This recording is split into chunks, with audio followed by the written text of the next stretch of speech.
বিশেষ করে 15.5 বছরের জাতির পর একটা ফ্যাসিস্ট শাসন এই জাতিকে খাপতে খাপতে শেষ করে আমাদের অর্থনীতি শেষ, আমাদের বিচারধারা শেষ, আমাদের সমাজ সব বীমা কর্পোরেশন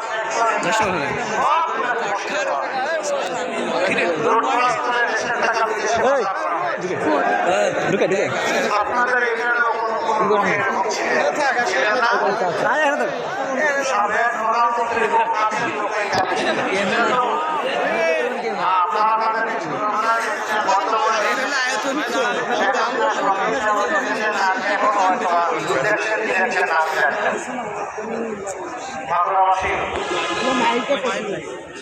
এটা পৃথিবীর ইতিহাসে একটা লজ্জাজনক ঘটনা। একটা দল সবসময় মুক্তিযুদ্ধের কথা বলেছেন, আমরা মুক্তিযুদ্ধকে হাজার মাস